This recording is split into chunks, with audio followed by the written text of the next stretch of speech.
Eriki emyaka gye mbadde mmanyi si gy'olina. Obadde omanyi nina nakati nina abiri. Gy'olina si gye mmanyi si gy'olina. Kati gisingako ku gye mmanyi. Kakati kitaawo bwakulekera ettaka. Toganti bino byataatawo. Kitaawo bwakulekera ettaka. Oba mukulu okwengana kitaawo. Nedda. Bino tebyali byataatawo Eriki bino bibyo. Anti ojira ne taatawo byakulekedde biba bibyo. Oba maama wo byakulekedde nga bikulekedde. Ogenda kunjerega nti ndi mumpi. Asite geno kwogera Justin yakiisaawo. Nyimirira ndaba entera ndi mumpi. Yes, ndi mumpi. Nero oli mumpi Eriki. Yes, ndi mumpi. Kati ekyo kibwe yogera ekirala. Awo nno munnange wensisinkanira abantu bano. Nsisinkana omwami yayitibwa Aziz Mukisa. Aziz, abangi gwe bamanyi nga Aziz Azioni. Exactly. Nsisinkana kwa Aziz Mukisa, nsisinkanako banne okwali gwe bayita Jemba Richard. Jemba. Yakubi abo bonna baali mu Jikaki by then. Aha. Era nsinkana n'omulaba muyita Cliff Mutebi. Cliff mutabani wa Peterson Mutebi. Yes. Omuyimbi. Aha. Era kati awo nsinkana n'omugenzi gwe bayita Dandalu Geoffrey. Dandalu yabeerako producer. Exactly. Side zawo namungona. Kuluyinja awo side awo. Nga ina studio bagitanga Dandalu Records. Good. Kakati nsinkana basajja bano. Ate mala nsisinkana yaje nga manager waabwe. Kati muba mumuyita mutanenze muyita Dirisa Bukenya.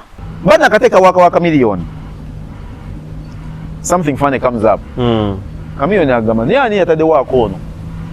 Bazizi bamanya ni yamukoze ki? Yamutaddeyo. Kati Bazizi next Monday bankwata. Bu paka wani ku Blue Africa waka milioni. Biserebo nga Humphrey manager waka milioni. Kamilioni agamba oni yatade waka wange gundi. Sole kigwe bakuyita ne. Tusinzidde wano ku Mityana Road. Abantu be Mityana mwenna mutwegatteko olunaku lw'olwaleero. Tuzze okunoonya omu ku basajja abaali ab'amaanyi ennyo wano mu ggwanga Uganda naddala mu industry oba mu entertainment industry wano mu Uganda. Omusajja ono alabika yasiraana. Yagwa ebyaddala yalina office ey'amaanyi yayiko CEO wa radio number yali w'amaanyi DJ eyakuba ebyuma n'atabaala ensi yonna. Nsitegeeza Uganda yoka wabula n'atabaala eggwanga lyonna nga otwogerera yasiraanira eno Mityana Road gye bayita ebuyala. Munegatteko olunaku olwaleero gwe tugenda okubanga tulaba oba gwe tugenda okubeera nga tuli naye ate tulabe kiki ekyamusiraanya.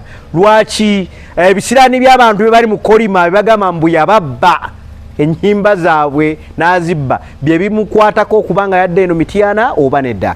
Kale SRK Media kwoli engeri gye mwakulira mu kyalo twakuliranye Kampala nga buli kaseera amazzi gabaawo mu firiji ne mu nsuwa. Eriki enateeta awo bayitangawo Kampala ebiseera ebyo netetakuze kati by the way nenkakati era ku nfuufu eri awe nateeta omutayinza kugamba mbu oli w'e Kampala era obeera Kampala kati muntu agamba mu Kampala nva nateete Kampala. Kati nze ekimu ku byanga nokola interviews zammwe mwagala nnyo oluusi okutulaga nti mwe muli bakabi nnyo. Kakati buli muntu ekyoyogedde abava Mityana bawetera Busega, abava Masaka, Mbalala, Lukungiri, Ntunga bawetera Busega. Era walina okubeerawo ekigambo welcome to Kampala. Kampala district actually ekomaawo. Ekomaano mu kitoogo ova Mityana. Sigadde beera Wakiso. So kati wengamba nti nze n'abatulaba wano nti abakulye e Nateete, Busega, Kibumbiro, Lubaga, Lungujja, awo wonna Nalukolongo, Kabuusu, tuba tuli mu Kampala. Ebiseera ebyo yali Wakiso. Kampala olaba we yali akoma yayita tuuka ate Nateete. Oyo by the way yali Wakiso kubanga bamusala ku Wakiso. Kale nno mu bufu obwo mwababuuza emyaka gyange ne mulowooza nti ndi mukulu onalabika gwendi naye ansinga kulaba omanye ebyedda kitegeeza nti ne maapu ya Kampala olina okuba nga waliwo nga tekitegeeza bukulu bemimu tubisoma kale ne tukola lisaaki negwe kati ekyakujje wava Nateete nojja n'ogamba nti buyala ewakusaanidde okubanga gy'ozimba nfuufu mpitirivu ava mu nfuufu nojja n'ozimba mu nfuufu oliraanye ekitoogo Eric ozo gwe program bagita batya bagita batya program ana agala gituma yakati tutandise yes naye yakati atewo utandise yakumbuza mu kitoogo kasi kempo ye program yo banedda Eric bino bitaasa nze n'abaana bo ojegeera omwana wo bw'alwala omusujja Eric ajja kumbonyabonya nange noba gwe bw'onaalwala omusujja ojja kumbonyabonya si financially naye obudde bwange bwe ngenda okwonoona nga nja okukola mu ddwaliro kale kakati nze okusalawo okuva mu kibuga nenzija ku kyalo kuno abatulaba tuli ku Mityana Road tuli Buyala ekifuba kita Buyala ne ku Mityana Road bwobanga ovuga emmotoka mu kaseera kano wakati kye tuyita off peak hours wakati w'essaawa zino malya ga kyamisana kitwalira kya 12 okuva e Kampala paka wano Buyala yagala kwewozaako kati so tetuli nnyo mu kyalo oli mu kwewozaako nga yes tuli Buyala gye nazimba ssebo gye nasalawo okuteeka gye wateeka akasiisirako nkulidde nnyo mu Kampala banzaalira Nsambya awo nensomerawo kindergarten bwe bakuzaalira Nsambya n'osomerayo nasomera kindergarten by the kati olundooza watandise tutandikira kati tutandise bakuzaalira Nsambya banzaala Nsambya kati Nsambya awo nsomerawo kasomero baali bakayita St. Kizito mu kindergarten kakyaliwo simanyi ndooza gye bayita nasali bazimbawo kati nabawo fanicha eri awo n'amafuta mangi kati wenvaawo mama wange asenguka tujja family yaffe tusenguka tujja e Nalukolongo so Nalukolongo awo nkuliddewo nnyo era waliwo history mungi about my life bwe tuva e Nalukolongo awo kati tudde e Busega abatulaba right now ku channel eno gye tuliko Esalake Media yes bazadde baffe bangi ne muzaddewo gwali mutulaba bwe bavanga mu byalo bajjanga e Kampala buli munya bako wasenga bazadde bange bwe bava e Mityana basenga Ensambya of course ne bapangisa bwe bava Ensambya ne bajja ne bapangisa Nalukolongo bwe bava Nalukolongo kwe kuzimba e Busega so e Busega awo nembanga wempangalidde almost half of my life right now bwevudde Busaabala e Busega awo nsomedde mu masomero nga DK Education Hill School DK likyaliyo by the way namasoma ebizimbe gye biri location of course weri ntandika okulaba ng'okuba bandi yes okyakisobola akatukaddiye kibola nga neyita retired so bwe musoma primary retired mu buli kimu mbadde manyi retired mu bino ebyebidongo tujja kujjawo mbuulire kubanga olinayo banno abaakusooka mu mulimu ogwo nga bo bakyagulimu naye ate gwe otugaa nti oli retired kakati bwe maliza primary ku DK na joininga Louis Secondary School awo obayita ku Nfudize Menga awo bwe mba ku Louis Secondary School nayingira ku Mityana Secondary School bwe mbeera ku Mityana Secondary School namalayo senior 6 era ngenda okumaliza senior 6 nali nkoze biology chemistry mathematics that is BCM ngoli mu science nnyo yes biology chemistry mathematics awo ne bwe mva ku Mityana Secondary School nenyingira Kampala International University okusoma kwange okwo obi yes sebo so mwena basomera ku KIU Mityana Secondary School Lubidi Secondary School naye ono feri KIU naye eyawano wewano Lubiri kante ffe twasomera eri wewaawo so bufunze okusoma kwange okwo bwe nvuddeawo ndowooza kati Eric katono nnyo oyogedde ng'amasomero agasinga gali wano Kampala ova otya e Kampala todde e Mityana kakati mwabali mu generation yaffe mufuuse bazadde taata banaatera kuzikuza namwe mwina bazadde naye ndi omu ku baana ab'omukisa nti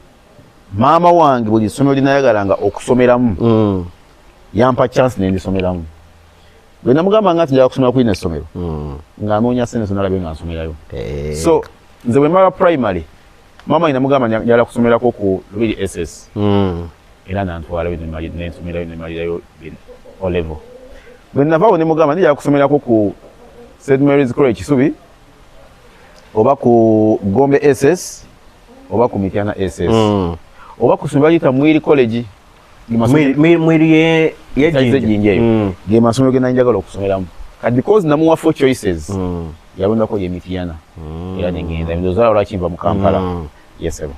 Okay. Omaziza senior 6 ogenze ku KIU osomye eki kuba ino wali mu science and ali subide ndikusaawa eno kuba gwe mbamu abali badde batabula eddagala kakati mwabatulaba mulekerawo okujajinga abantu just because of their looks, their height, their color. Kino kanchi bagambe. Height soko lekedwacho yogete ku height. Because Erika omuntu bwako kati kangusa semu ekintu kimu. Jijukirako one day ogenda kunjerega nti ndi mumpi. Asite geno kwogera just ni achiisaawo. Nyimiriro ndabeetera ndi mumpi. Yes, ndi mumpi. Nero oli mumpi eriki. Yes, ndi mumpi. Kati ekyo kiwe yogere ekirala. Era bayinza okukasalamu ne katekayo ku mikutu emirala yes ndi mumpi. Nze mbadde jasinja kunyumiza ka story tewakamanya. Twali ku office ekibuyaawo. Yes sir. Office nga yo. Kane wajjawo omwami ng'ayagala DJ Ericom. Kakati walingawo gayi twamuyita Isirimu omujjukira bulungi. Isirimu yali musajja muwanvu bulungi. Kakati DJ ffe twakola nga tuwaayo Isirimu. Sirimu amaliriza agamba mama DJ Ericom kati amala okwogera n'omusajja bulungi namugamba DJ Ericom yali yamugamba nze sikolagana n'abaana bato kakati tewakamanyako era diiru Sirimu yagikutula twakutuliranga mu diiru ssebo mulinnya lyo kati bwe mwakutula diiru mulinnya lyo omanyi abaana be balinaawo nga balina mulinnya lyo ng'oli yagenda nakwana omuwala mulinnya lya Ericom era olinayo abaana beeyo side eyo era gwe lina bajja bakuleetera bagaye oyimba DJ Ericom ono mwana kakati ombuuziza nti nasoma ki bwe njoyininga KIU ne before joining KIU ensoma y'ennaku nze sinagimanya bulungi sinagitegeera bulungi naye edda nga tukyasoma edda twajuzanga zijja forms ezo najjuza Makerere University neje nasembyayo wansi nze kuva da sagala Makerere University. I don't know why in my life sagala Makerere University oba kiki I don't know oba yali too much sagala Makerere University up to now sija of course yes singa naye sijagala bwente kati naye nzijuza forms ezo najuza nenteeka ku Gulu bagitanga Gulu University nenteeka nasoka Mbala University nenteeka Gulu University nenteeka oba Kyambogo then nensembeyo Makerere sijukira bulungi myaka gigenzi kati mukujuza nze kinali nnoonya nasagala Makerere empe ekifo munange bwe nkola BCM stroke nakola BCM stroke submath ya point zigenda okukomawo nali nfunye 21 points panga nafuna mu biology nafuna mukaaga mu chemistry nenfuna mukaaga mu mathematics nenfuna 5 si kyabijjukira ezo ziba mekezo ziba 17 iye 17 then submath ne general paper no nafuna points 19 nezigenda okujja points 19 nga nfunye government sponsorship kani government sponsorship ekuwe Makerere empe Makerere nga course je nasabye ate bampe Makerere nezide nkoko nenga nkoko zange ziveeko kogo zitulekanira kakati wazze wange walese kamera zo oze wange obeko byombuuza nimiza abantu abazze Eriki kati enkoko yagala eri butudis organizing wajirumbye walese ga kamera go walumbye wange oli stranger you are stranger Eriki enkoko bwetuba tuzenga tugenda kola ka interview you're putting on white kani enkoko zange zitanja abantu amadu white kwanga zirabanga go bagenda okusabira nti esawa yetuuse kakati mfunye government sponsorship naye nze naye sagala kusomera Makerere kyokate Makerere yekoze ki yekuwadde government sponsorship kati ngalo ni option yaje bampadde nti either ngene nsome Gulu oba nsome Makerere kati nze nalonda ko genda kusomera Gulu naye biseera ebyo abali mu myaka gyaffe eyo mambuka wabirangayo emboozi ya Koni. Naye emboozi eyo ntuufu Koni yaliyo oba teyaliyo? Ebise tujja biyingiramu. Tubyesonyiwe. Naye nga waliyo emboozi ya Koni. Abasalako abantu emimwa enyindo. Ngenda okutuukayo okuba nti nno nfuna ekifo ng'ate ndaba embeera nzibu nnyo. So nenkomawo ne ngamba mama wange sigenda kusomera ggulu. Olwo eggulu bampadde bachelors mu forestry and something. Naye akati nze ngenda nsome ku bibira ng'ate ebibira bali mu bitematema bimalawo. Omala obiguzaani. Akati ate Makerere nga bampadde course nayo yali ya bachelors in health something. Nga nayo sijagala. Nze musajja watu nga njala kusoma naye njala kusoma mama yali ayagala nkole dentist. Mbere dentist. Of course nga dentist najijuza. Naye dentist, dental surgery bajimpadde Kumbala University ne pharmacy I think. Naye wakati awo nga tuli mu vacation. Ebuzo tebinnadda. Obwongo bwange bwakyuka. Bukyuka butya. Butandika okulowooza ku technology, ku computers. Obwongo bwange muteeka nnyo mu computers. Kati ate nga n'ebiseera ebyo mu Uganda tulina enjogera egamba nti tuli mulembe gwa .com gutandiikiriza olwo. Gwa .com gutandiikiriza. Tetulina smartphones niyo olaba nga the future is technology. Kale no munnange nasalawo government sponsorship gye nafune Makerere gifiise era saagenda. Government ya Uganda mbeetondera nti mwampa government sponsorship ngende Makerere ne saagitwala. Niyo wakati bagiwaanya ani yagifunamu. Bayirera gwe baba bagiwa. Era okukakana ngenda ku KIU. Kati KIU ebiseera ebyo nga university esinga mu bya technology. Wano Uganda waliwo university ezeesigaliza ebyayo nti bw'ogenda e Kyambogo abaana bafumya e Kyambogo balina kibali mu nnyonnyonnyo yasomera Kyambogo maybe mu economics baakabi nnyo mu business kati mu business administration ndowooza Kyambogo bayeesinga bwe ndowooza. Kati n'ebiseera ebyo nga Kampala International University mu technology yeyimuse y'amaanyi. So munnange nenjoyininga KIU nensomayo emyaka gyali 2. Course gye nali nsoma yalina kuba ya myaka 4. That was a bachelor's degree in computer science and information technology. Naye nasoma emyaka 2. Nesimaliriza. Tewamaliriza. Saamaliriza. Sinno tewaliwo ssente. Naye kati awo nnyingira ebidongo mu ngeri ki. Wakati awo nga ndi mu vacation. Ya senior 6. Abaana kati baziyita. Ate jjukira vacation zedda zaali nga mpanvu nga bamala ebibuuzo mu November. Muddamu okusoma I think mu October. Abaana kati bwe kiri. Nakati lwakuba gwolaki olaba nti nnyimpi obuvunaanyizibwa olina bungi. Akati ate ekyo obuvunaanyizibwa nosanzewo abaana bameka. Si kyaba obuvunaanyizibwa olina bungi. Eriki olaba edda twabeeranga mu holidays n'obeera mu holiday n'olabanga mpanvu ku ssaawa eno abaana bawummula kyekimu era baddayo kyekimu naye obuvunaanyizibwa bwe tulina bwe bungi obukulaganga nti akadde kakendeera. Kakati wakati awo ebibuuzo biri mu kukomawo tebinakomawo ndi ku Kopa Complex mu Kampala waliwo ekizimbe bakita Kopa Complex ekyaliko theatre y'omugenzi Honorable Kato Lubwama Omulongo. Otegeddewo. Kakati awo wakati awo nga ndi ku Kopa Complex nali ntunda bugoye bw'abaana bato. Walunako bugoye bw'abaana? Bugoye bw'abaana bato bano myaka mwaka gumu 2 3 myezi 6 paka ku myaka nga 5. Kati bugoye buno buli mwana yenna bwamala senior 6 aba yesunga kola. Ayingire mu nsi y'okola. Kati nayingira mu nsi y'okola mama wange yankolera akaduuka ku Kopa Complex. Ekirowoozo kyali kya maama? Mama ye ekyengoye. Nze ngenda okumala senior 6 wenti. Akaduuka kaaliwo. Kati olamala senior 6 mama yanteeka mu kaduuka n'angamba ng'ogenda okunyambako wano. Nadda Busega. Ye nadda mu bibiye yali mutetenkanya nnyo akaduuka n'akampa. Kati akaduuka ako nkabeeramu okumala omwaka nga gumu. Theatre teyaliiwo. Nga ndaba sibitegeera bulungi. Ojja n'oggulawo edduuka n'ovaawo ng'otunze akagoye aka. Kyokka nga akagoye kamu okatunze emitwalo egi 2 okafunyeko 10,000. 2. Kati nga waliwo ne gw'okaguza n'okola losi. Ofune ezinaakuza ewaka n'ezinaalya emmere. Kakati batekawo theatre y'omugenzi Kato Lubwama. Kopa theatre eboominga, traffic abeera mungi ku Kopa theatre abantu nga bangi. Awo nno munnange we nsisinkanira abantu bano. Nsisinkana omwami ayitibwa Aziz Mukisa. Aziz, abangi gwe bamanyi nga Aziz Azioni. Exactly. Nsisinkana ku Aziz Mukisa, nsisinkanako banne okwali gwe bayita Jemba Richard. Jemba yakubi abo bonna baali mu Jikaki by then. Era nsinkana n'omulaba muyita Cliff Mutebi. Cliff mutabani wa Peterson Mutebi. Yes. Omuyimbi. Era kati awo nsinkana n'omugenzi gwe bayita Dandalu Geoffrey.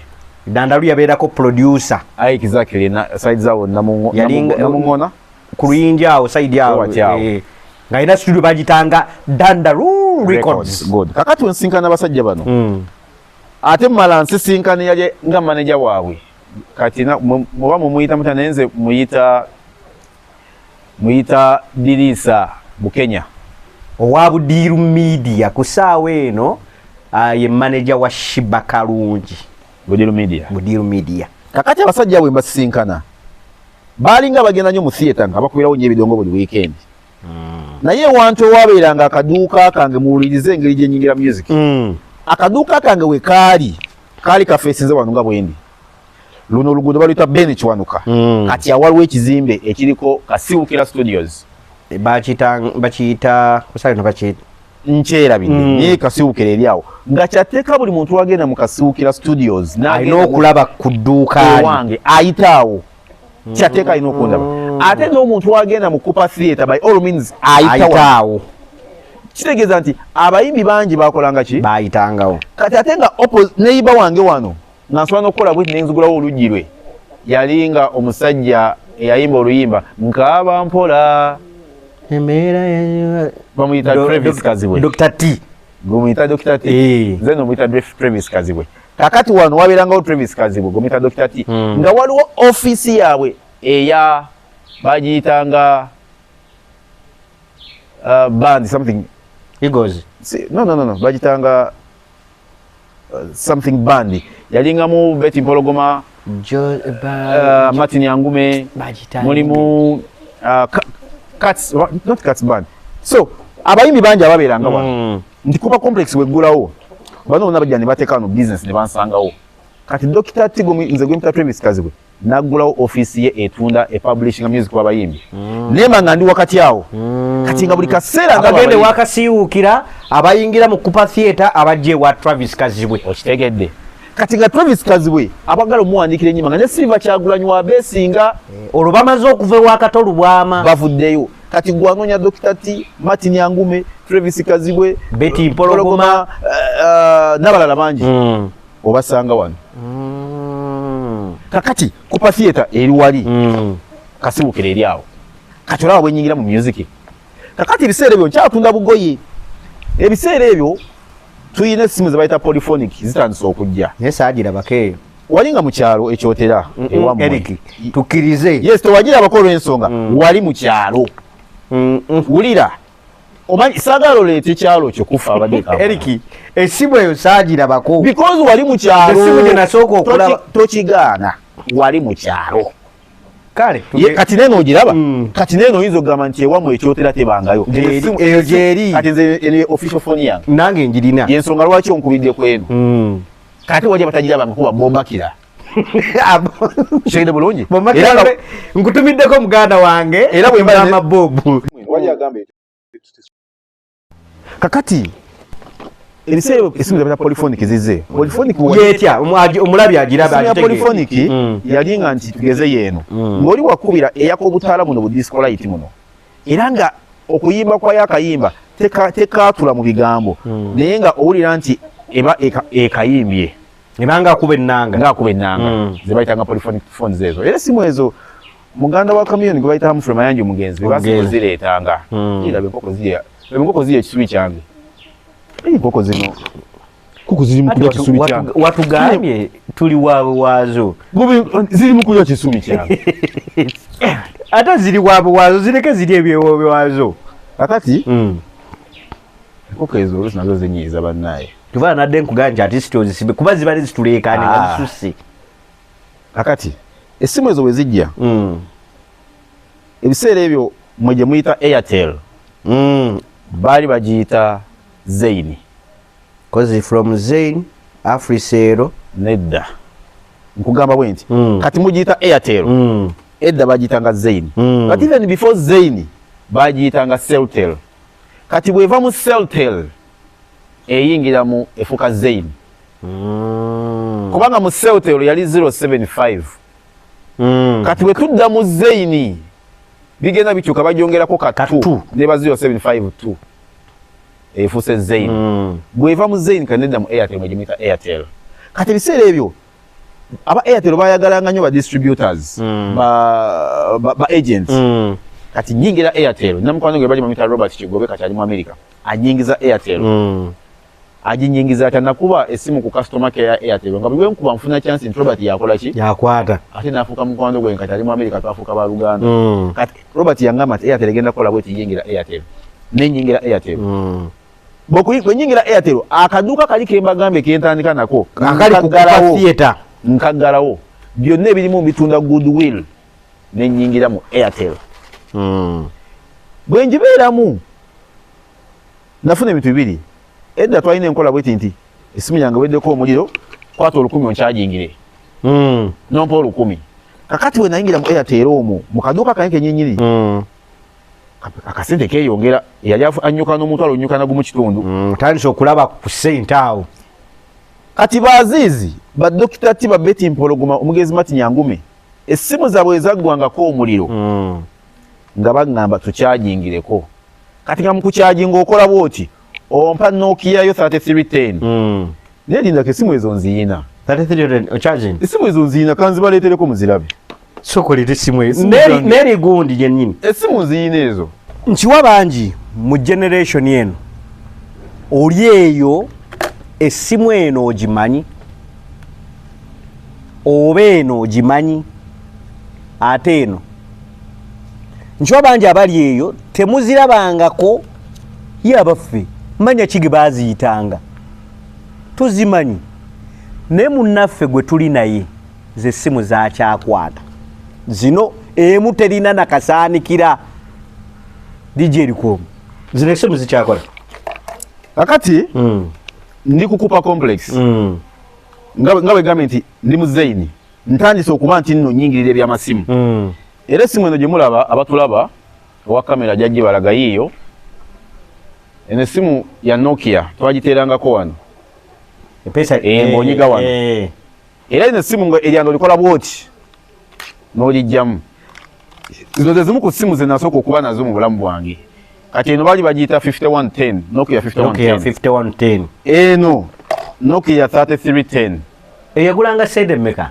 kakati eno twagitunanga emitwalo 18 bwezityo ebiseera emitwalo 18 eno 5110 twagitunanga emitwalo 12 5110 naye abantu bayagalanga nnyo essimu eno yo ngayo lwaki nga ne bwegwa bweti wansi lowooza ogiraba nga terina kyekola ki kyebaako zikyalinamu zino zizimu zikola era kubwe ogikuteeraku wano lowooza ogira bwetaddeko ogirabye esaaki nga netiwaaka nekyaja zaazo nazo nziyina nesikyaja nziyina era ngenda zikuleetera neno yina eriko akaliro ogirabye kakati eno bagitanga oba Nokia 1205 mugiraba kakati neno kati ate kano kekasenga okunkoleranga bino nokubitereka ssebo nkolaga nti bwe nasanga mu bidongo tujja kuddayo awo ne kati kansuke malize essimu zino neri sokoleke nga tukyamaliza essimu omuntu akyalina essimu zino nga yazitereka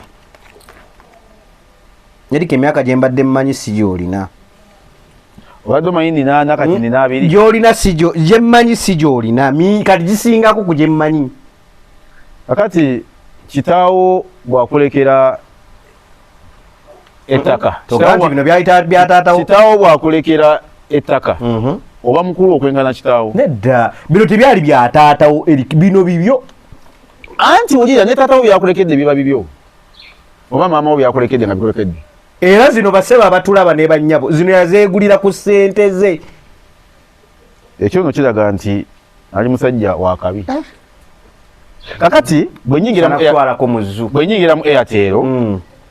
mu Airtel abantu bakolanga we bati nga dokita ate asobola okuleeta essimu eno nangamba ginkyagingire kati asigala batalina ssimu ate essimu zeda tezalina nga layini bbiri kati nga dokita ate olina omuwa eno agende nayo ojjamu ssimu kadi n'ogimuteeramu ssimu asigale ng'ali ku mpewo kati kitegeeza eno gyaleese okukyaginga agenda kuwa nusu olu 10 ate negyomuwadde okugira nga akozesa akagenda kuwa mmeka ze 12,000 kati weesanga nti akasimu kamu kano kayinza okukola emitwalo nga 3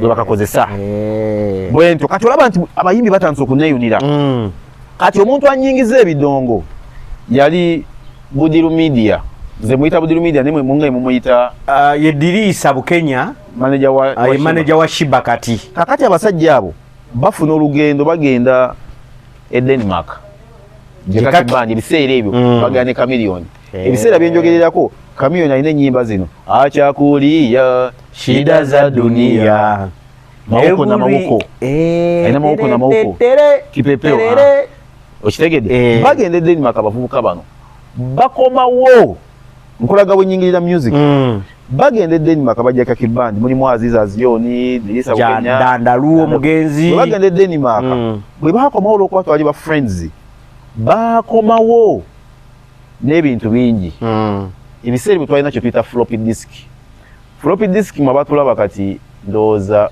ze muyita zi USB zibaya eringa USB kati nedda bayitanga floppy disk ne kuba yo yali mu kinene mukko kinene floppy disk eyo njiina ngenda gawana ne tele floppy disk njiina yeyo kakati bakomawo n'ebintu bingi bye bakutte e Bulaaya babimpa nga nze mugezi waabwe bashootinga ne babiteeka ku floppy disk ne babibawa ne babireeta kati nga nze mugezi kati tunonye engeri gye tubikyusa tubiteeke kuno olwokuba nze mugezi nalina okugula kompyuta mu kugula kompyuta siina ssente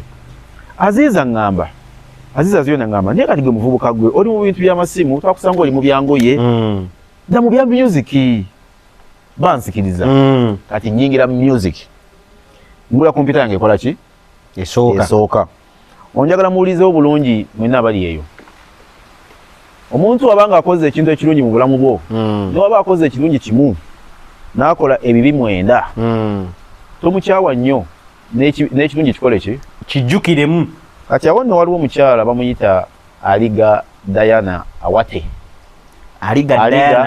Awate yali muwala nga ava mu Northern Uganda eyo naye ng'abeera London omuwala oyo yali mukwano gwange kati Diana angulira kompyuta yange esooka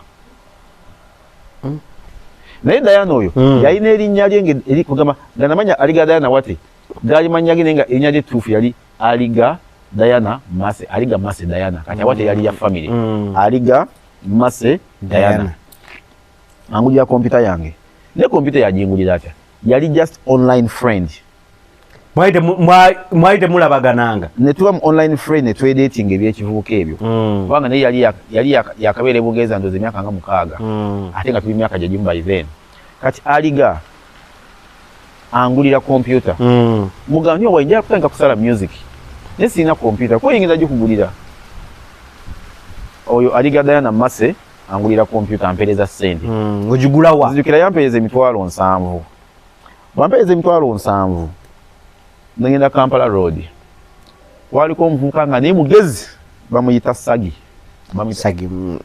Sagala mujjukira kati ngenda wa Sagala angula kompyuta emitwalo 7 desktop kibuto bweti ngiteeka mu kaduuka kange akazeebe olunaku lwengiteekawo bwenti kompyuta eyo ekyewuunyisa nali manyi ogikozesa wagiyigirawa nze kino kankibagambe nze natandika okukozesa kompyuta mu mwaka gwa 1998 let me say it in English the first time I used a computer was in the year 1998 and by then I think I was in a primary 5 or 6 by then that's when I first used the computer twali ku DK I think computer zalingawo era biseera twalina tukozesa Windows 98 nga computer ogiswitchinga on nemala essaawa nga bbiri ng'ekyagendako ng'oswitchinga n'ogenda n'oli ekyemisana najja ndi mugezi n'okomawo ya computer Mase angulira computer ngiteekawo ng'egenda kukola ebintu bibiri kugikozesa kuteekako software akanika masimu n'okuba nti nsala music kati ebya Airtel mbivaamu ogikasuka kati nyingidde music n'okanika masimu bajabo ne basobo nakanika ku masimu naye nga simu zino bwojja ntuzikanika eyinza okuba efudde mouthpiece era naawe ali onjala nkulaga akantu kange simu yo banga efudde mouthpiece osookera ogikanika wa wano ofuna akasenya ogisenyeeko wano mouthpiece ekyo bwe kigaana okukola kola bwoti ejja kuvaamu etandika bwentya bwe njiteeka wano nokola bwoti etandika okwogera bwekiganda funa akasenya okole ki kakati ng'omuntu agenda kujja nagamba esimu yange efudde konze mouthpiece ojja kwetaga emitwalo 3 abakuyita omuyaayi oli mugezi okitegedde kati ng'esimu oli agindekera wali eriki oli mugezi neyanziza taata esimu gange ngenda kola bwe nti ngenda kuleka ng'ofulumye wali ng'ovudde wange ogende nkole bwe nti etandika okukola ki okukola naye nga tenagambye kumo after 2 days kati awo bwentandika okukanikira amasimu nagakanikako enyingira music music wemuyingira Aziz oyo afulumya oluyimba lwe bayita leero Monday kusaba beera nange enkya Sunday leero Monday enkya something like that leero Sunday enkya Monday kati Aziz afulumya oluyimba bamala odufulumya Aziz bwe bava e Denmark akomawo afulumya oluyimba olwo tulutambuza mu Kampala baga noddukiriza natambula n'Azizi mu Kampala wonna tutambuza oluyimba lwe baga noddukiriza ng'olumuntu tutambuliza ku ki kati nga tulina CD kidabazize yes kati Azizi akoze oluyimba yalukolera waggayi bamuyita producer Alan Alan yali producer wa Sweet Kid I think eyakola eyawa Sweet Kid kati wa producer oluyimba olwo wali omusajja bajja Abex Media Abex mumanyi akyaliyo gyali ali Dubai awo sente yazifuna simanyi ludde okuwulizigana naye ali Dubai kakati Abex akola video mu kutambuza oluyimba tulina CD tugenda tuluteeka buli wantu buli gwe tuliwayo Luganda tutambula paka ku Blue Africa olwo lwalunaku lwa Monday tutambuza oluyimba tulutwale ku Blue Africa tusangeyo Chameleone kubanga Blue Africa by then Chameleone yabeerangawo ne jam exactly ate lwayinga lwa Monday every Monday ate nga n'oluyimba Aziz lwayimba lugamba leero Sunday enkya Monday ate oluyimba yalutambuza ku Monday twatambula okuba complex paka ku Blue Africa nga buli bbala gye tusanga buli DJ gye tusanga tumuwa oluyimba oluyimba lwa Aziz baluganda tutuuka ku Blue Africa bwe tuti nga tuli banyiivu nga naye ekiki kati nkomawo n'obusungu enkeera ebyamasimu byonna nembijjamu nenyingira music naye ng'obusungu mujja kuba nti music Aziz baganya mukola ki okumugula okumuwuliriza kati muje neŋŋamba abayimbi basiiba wano bano bali wano kati kanyingire bizinesi eyo banyabo ne basebo mu mwaka ogwa 2007 nyingira music industry nga Ericom nasoka kwera Ericom Cellulars nakanika masimu kanenyigira mu Ericom Music ekya Ericom kivaawa era gye malira okubuuza nti erinnya Ericom livaawa kati Ericom ebiseera waliwo omusajja bamuyitanga Kafero Zaidi muzeeyi Kafero Zaidi taata muzeeyi Zaidi Kafero taata togenda ye akayima nkajjukira alina mukwano gwe bamuyita Thaddeus Katumba muganda wange ennaku zino alimu ebizibu bya mulungi nnyo kakati bwengula kompyuta ngenda kwetuuma erinnya naye sirina linnya lye nkozesa oluusi neyita Eric Music tebimatchinga Kafero Zaidi ne Thaddeus Katumba bakola ekivulu awo saidi zaawe kabo waawo bangamba ogenda kwera sponsor waffe tuweyo emitwalo 2 tuteke logo yo ku bipande ngologirina ku logo sigirina bateekako Eriki simanyi biki sibijjukire bayike entertainment nga tebiina makulu yentandika okunoonya erinnya lingenda okweyita erinnya Ericom livaawa kati mwabali awo njagala mukwate pen erinnya Eric liva wano manya erinnya Ericom liva wano wandiika erinnya ERYCK erinnya Eric totekako I gotekako Y wandike n'erinnya Mase yaliwa oli yakwasereza kompyuta ali Bungereza kakati erinnya lyange ERYCK nze kubada ndiwandika bwintyo siwandika I kati ku linnya ERYCK kano ka K leta K gijjeeko teekako kati ku K bw'ogijjako teekako OM kibeere Ericom naye OM etegeeza ki O etegeeza of M etegeeza ani Mase Eric of Mase yes nga bonoogamba Bobi Wine of Uganda Kabaka Mutebi of Buganda. Kanange nembera Eric of Massey. Owoli Massey. Lwaki twali twedetinga. Awone kigambo Eric mwekikola ki? Wekiva. Ebbanga lyonna limmaze naawe. Esebo. Mbadde simanyi Eric omwekiva. Era erinnya Eric omuliva ko Eric of Massey. Ebigatte ebintu bibiri. Naye njagala omuwala oli kusigala nga bambyajjukira nti mu life yange nakyankolera. Akyaliyo. Omuwala oyo bwe nagendera Bungereza namulabako naye of course yali akuze ng'omanyi abakyala bakola speed. Afumbiddwa omuzungu naye namulabako. Ate nenyogerako nekinti Eric of Massey ndi musajja wa kisa nnyo. Nze muntu abeera n'ennusu 10 ne ngamba sharing n'abalala. So nekiba Eric of. Now bwe nyingira music nkuzayo wali ku mboozi ya Azizi nga bagende e Denmark. Bwe bagende e Denmark bakomone waako oyo. Nababuuza waako ne mufunye mutya nti wali omusajja mwita Crawford yamutuwadde. Kati okuba nali mugezi ku internet nanoonya omusajja Crawford paka we namufuna. Era Crawford bwe natandika okugenda e Bulaaya Crawford ne musinkana e Denmark nga ye yakwata content oyo. Kati Crawford akwata content yenna nga bwamuyina amumpeereza mu post office ku PO box number 10031 emyaka ya Ericom amumpeereza mufuna. Kati mukumufuna eyo shoje gambe bazizi gye bagendako Chameleon yali lead artist. Bano baali babivuga naye Chameleon talina waako oyo amwetaaga kyokka ate nze mulina. Kati waako oyo muteeka ku internet oba ku online namuteekawa. Anti kyembale n'okubuuza. Ab'ennaku zino YouTube zaali zize.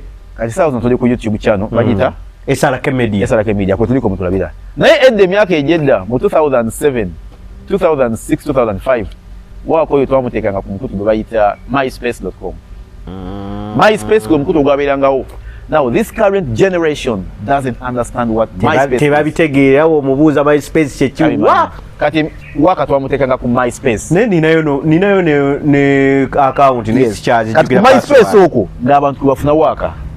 Kati nakwata content wa Chameleon yene wa show ne muteeka ku MySpace in the year 2007.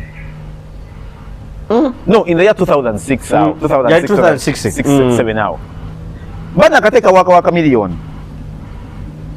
Something funny comes up. Chameleon agamba yani yatade wako ono. Bazizi bamanya ani yamukoze ki? Yamutaddeyo. Kati bazizi next Monday bankwata. Bu paka wani ku Blue Africa wa Chameleon. Ebiseera nga Humphrey manager wa Chameleon. Chameleon agamba oni yatade waka wange gundi. Story cyo bakuyita nene. Oyo waka bino mvubuka gwe. Asoka njocha yawe emitwalo ng'etaano. Kuteka waka we kuki? Ku MySpace. Kakati nga mazo kuteka waka awo. Wano mulizeewo bulungi. Ebiseera YouTube teyaliwo. Kampani eyitibwa Google. Katrai nawe be bananyini ba YouTube. Bagula YouTube. Bajigula. Kubanga YouTube yali abantu balala. Kati Google egula YouTube. Tutandikidde wano ku MySpace. Chameleon walaba ebintu byatadde ku MySpace. Of course, is the platform ezalingawo. Facebook, TikTok, Instagram, Twitter. Ebyaliwo. So, when you take music ku show ya Chameleon ku MySpace. Tuba tuli awo. YouTube egulawo. Mu November wa 2006, uliza bulungi. Mu November wa 2006, YouTube launching anti. We have launched in 2006 mu November. November 2006, YouTube comes online as a video sharing platform. Now, mu January wa 2007, ngaisa we miezi ebiri mwezi gumwao. Umuchitu miezi ebiri awo. Ericom nzugulawo YouTube channel mu 2007. Najugulawo mu December wa 2006. YouTube be launching leero mu November. Waitawo weeks bidi satu nyaawo. Nayi nenzugulawo ki? YouTube channel. Gyochalina. Era I was the first Ugandan to open and own a YouTube channel in Uganda. Gyochalina na kati YouTube eyo. YouTube channel eyo tekyaliwo naye nga nagigulawo. Mu 2007 nitandika okuba nga nteekayo content w'abantu. Video nasooka okuteeka ku YouTube yali video ya Betty Mpologoma nga bagita Big Deal. big deal yange sembe ye nasobola okuteeka ku YouTube awo no nyingira music bwe nyingira music wana abantu basinga okwagala oteeka music w'abantu n'okola bwoti era kubanga bingi abantu naddala abayimbi nayinako omukyala muyimbi sigenda mumenya linnya mukyala muyimbi wakadonkamu yali azze muyambeko ku YouTube channel ye naŋŋamba Eriko omwoyo omulaba kani yenga tamanyi nti ate mutwemanyi Eriko mwatuliddeko sente nyingi nnyo Eriko mwatuli sente zaffe ennyimba zaffe azifunamu nnyo ffe tetufunamu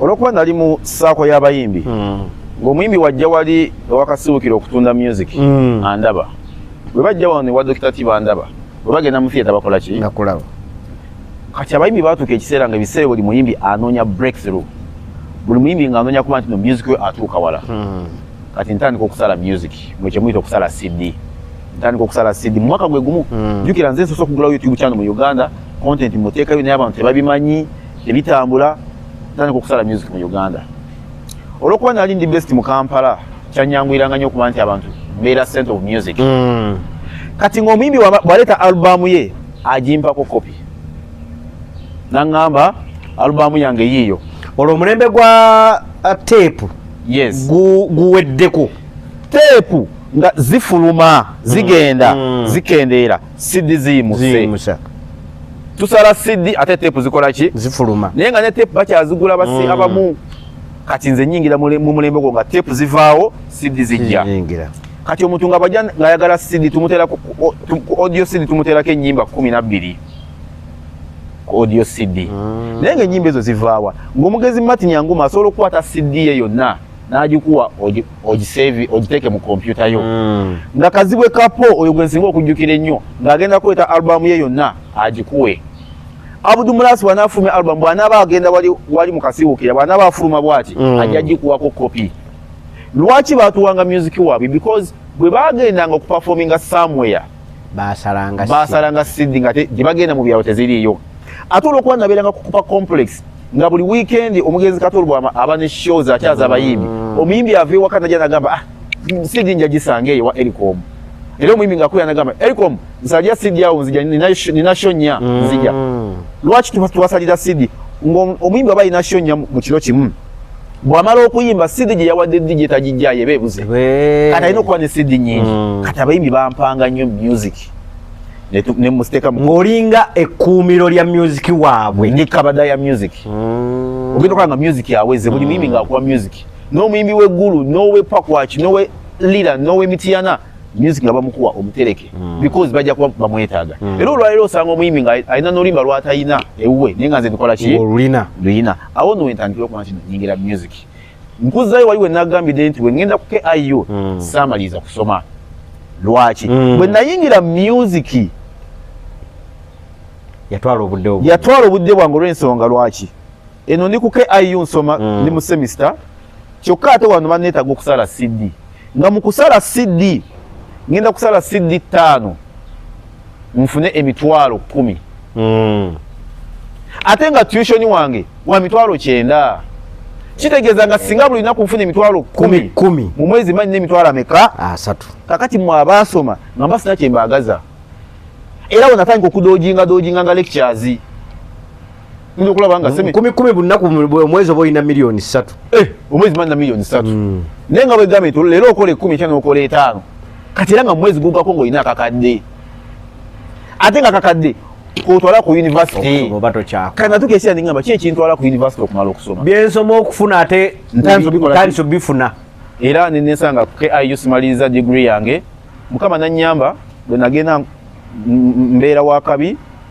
nafuna omukisa ningende bulaya nimaliriza okusoma eyo nno lwe lugendo lwange olw'okuyingira mu music yesebo oyingidde music abatulaba tuli ne DJ Ericom retired ako tukongerako ndowooza retired DJ Ericom gwe tuli naye tuli Buyala wetusinzidde okubeera nga tuzze tuwayeewayeemu olugendo lwe alubadde lutya naye nga njagala okutegeeza Eric ndabye oyambadde engatta eyo sigisiimye nga nze ekisooka tekutuuka balinga gye bataakupimaako oba bagikuwa buuye olinga kirabo oyagala kyambala bwambazi kati njagala kukulagirira abantu abasobola okuguza engatte ekufiitinga obugende ogule engatte eyo nga munungi nnyo aba Twins Center balina engatte ezo flat balina twins balina engatte ezo flat balina ez'abaana badda ku masomero ate nno ennungi okuva ettake nga omwana asobola okwambala engatte eyo n'amala ebbanga nga taguze engatto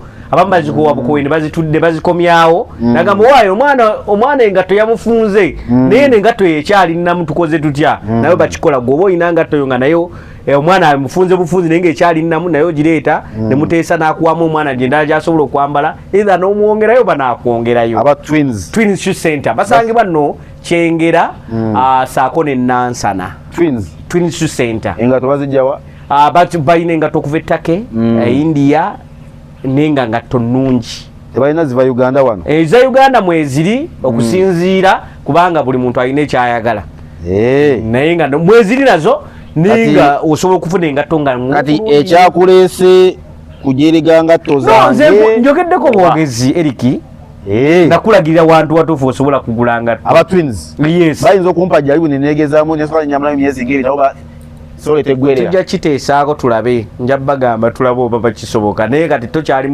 mu seeri ate lyakwambala ngatto mbu ate basooke bampeemu nyambala ate kale sebo nja kujja ojja kulabire Twins Center bakubireko ku noti 7 noti emu 779 tubadde tuyingira wano nendaba omukulu geeti y'enganzi eddugala Eriki funangayo akadde oba tolina kadde ngenda kukulagira abantu basobola okukiriningiranga geeti yeeyo ebeera ennyonjo oswala kati abantu abayitawo nga bagamba wa DJ erikoomu kati geeti yange naye eswaza naze jasinze nga muganda onkubuulira amazima waswaza kati wekwate banno aba Center Cleaners bano basangibwa Mmengo naye nga abali mu ggwanga eri America nabo gye bali so gwe ali mu ggwanga eri America nga otawanzibwa okola nnyo basobola okukiriningira amakaago basobola okukirininga ofiisi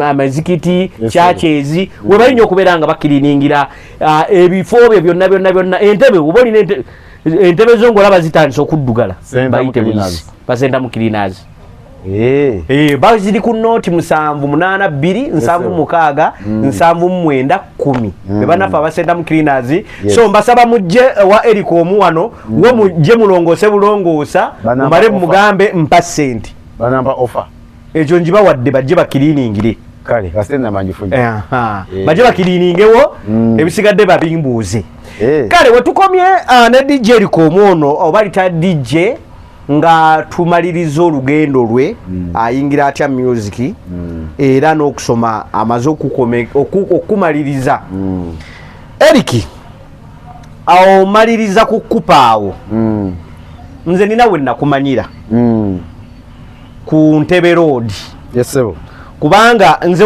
wentandika okukwatagana naawe wali okyali kukupa nate kukupa sajjawo okimanyi bulungi mpulira kukupa munange sajjawo kati nzija okusengukako okuva kukupa okujja ku Ntebe Road kwali kutya lwaki ova kukupa oddeeno kati mu mwaka gwa 2007 elinya Ericom litandise okuba nti explodinga abantu bagitegedde balimanyi mu music industry era nga bweyogera elinya Ericom oyita lowooza nti oyo mutembeeyi oba nti oyo mutemi wa nnyama bategera butegezi kya music kukupa complex awo nafunirawo omukisa ensi yantegeera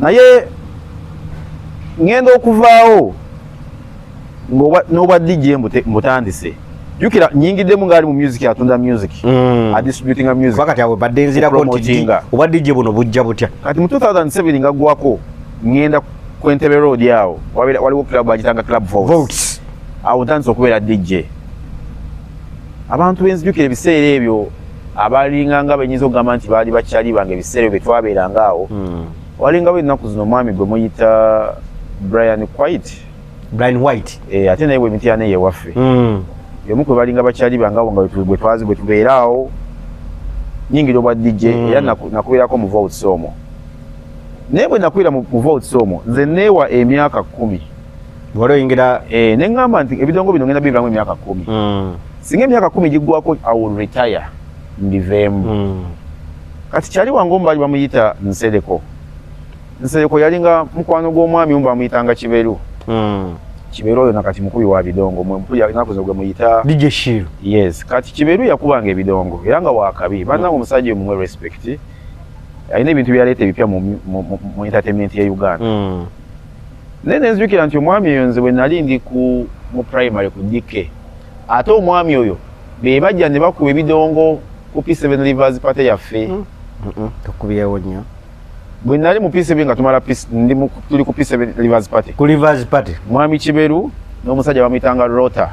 DJ Rota. Be bajja ne bakuba ebidongo ku DK. Era nasoma n'abaana ba Rota. DJ Rota babanga aliyo nasoma n'abaana be. Eriki. Ekitegedde? Eriki. Shiru bwale otula P7. Bwe nali maliza P7. Be ba DJ ye ne Rota abajja ku DK Education School e Namasuba ne batukubira ebidongo. Leero wetugenda okubeera nga tutandikira ekitundu ekyokubiri mu mboozi ya DJ Ericom. Ebimboozi mpanvu ate nga tetwagala kubanga ogiyita mu buyisi kubanga erimu n'ebyokuyiga bingi nnyo. Tukomye nga tutegeeza ku mboozi ya DJ Shiru saako ne DJ Rota nga bamaze okujja ku ssomero kwe yali asomera eryayitibwanga DK okujja okubanga babakubira ebidongo ku Rivers Party yaabwe. Kale Mukama Katonda abankuumire, nze Saalongo Ranks Kalyango, tusinkana ate mu kitundu ekyokubiri.